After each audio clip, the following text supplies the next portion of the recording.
Welcome back to day 110. This is the series of Getting to Know God, and we are using the Children's Bible. If this is your first experience watching this, welcome. If not, welcome back. And this is a series for all those people that are new to the faith of following Jesus, new to God, interested in Jesus, interested in God. If you are any of those, or even if you're experienced and you just want to listen to the stories of the great things that God has done for his people that are written in the Bible, then just listen along, and I hope this blesses you. So today's story is called We Want a King and can be found in 1 Samuel 7 to 8. Everyone in Israel knew and loved Samuel. They welcomed him as their new judge. Samuel was the last of the judges God gave to the people.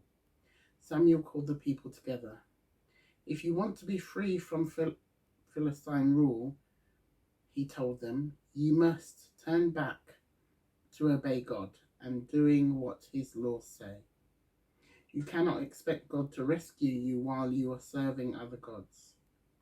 The people listened to Samuel's advice and promised to follow God's ways.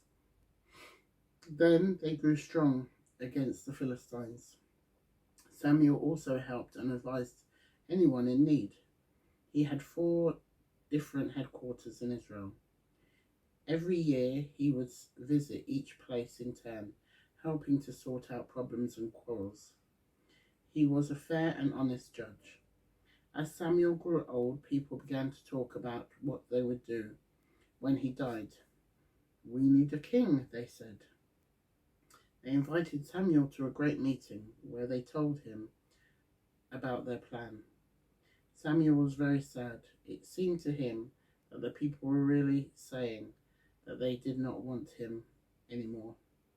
He told God how he felt, and God said, they are refusing me as their leader.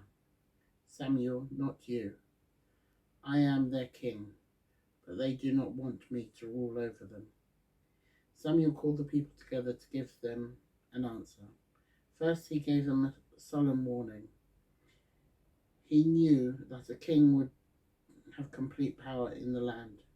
He would do anything he wanted. If you have a king, Samuel told them, he will take everything that is yours for himself. He will call up your sons to fight in the army. He will send your daughters to work in his palace. He will take away your land and demand a share of your crops. But we want a king, the people insisted. They imagined a brave ruler who would lead their soldiers into battle. They did not think of the bad and weak kings that they might have. Let them have what they asked for, God told Samuel. Very well, Samuel said to the people. You shall have your king in due time. What do you think of that then?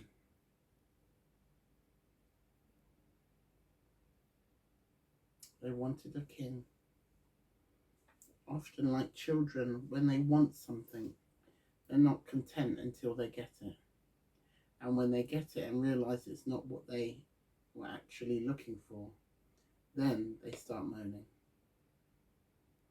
So, the lesson is, be careful what you want. Because what you want doesn't always turn out how you expect it to.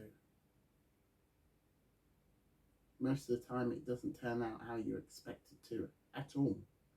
It's nowhere near your expectations.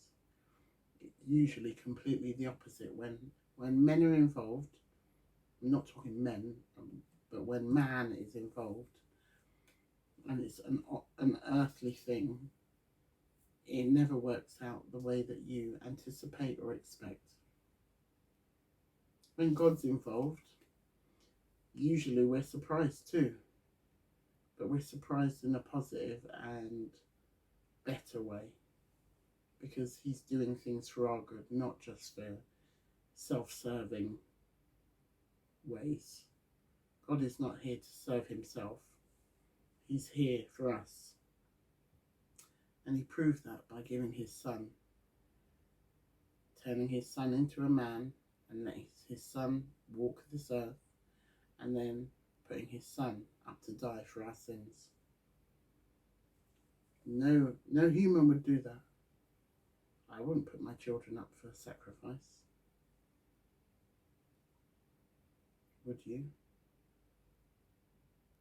Think about it. God bless.